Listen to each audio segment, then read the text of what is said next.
society, peace and love. We've heard how the poverty, those who are in poverty very often are the ones that suffer most. Poor whites, minorities, and so on. And we've heard of the terrible impact on the minority communities of the war on drugs, where even though the law seems to be equal, 80–90% of those who are sent to prison are folk of color. So sometimes how the law gets enforced is even more important than how the law itself reads. And so I must say that we have a duty to cooperate with the police. Very often the poor minorities are caught in between. Crime is more prevalent in minority and poor communities, so we need the police even more than others. And yet we're afraid that if they're called, our own neighbors will end up in trouble. I talked to a lady in Woodley, California, Chicana, who says, I have a 12-year-old son.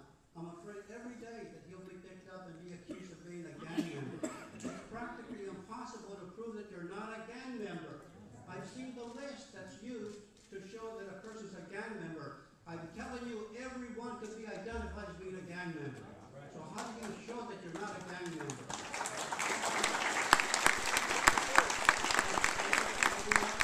Having a community with a mother concerned like that for her 12-year-old son. Some of you may or may not have read that the president of the University of California asked me to head up the study of what was called the pepper spray incident at UC Davis, where students were pepper sprayed when they were peaceably protesting.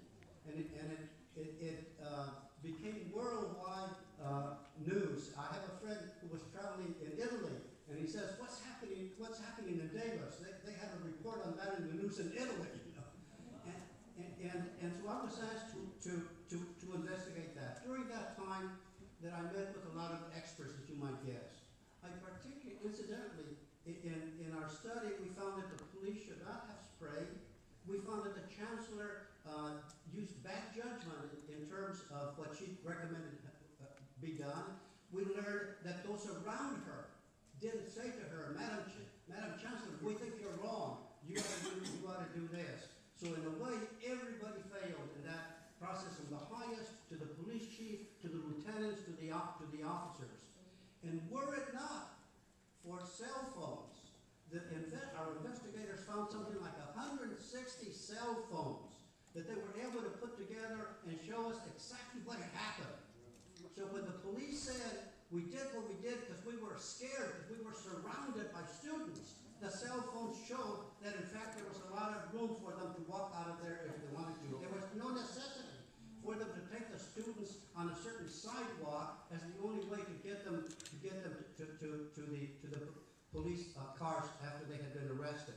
So we were able to speak out of truth, and that's very important. So one of the experts I met with, I have a particular memory of. He said, I get hired by police departments to do a study of their practices. I've been hired between 50 and 60 police departments, and I go and I tell them what they're doing right and what they're doing wrong. However, of all of those police departments, I found only one that meets the standards that I think all of them should meet. And he had only two standards. One was pretty easy.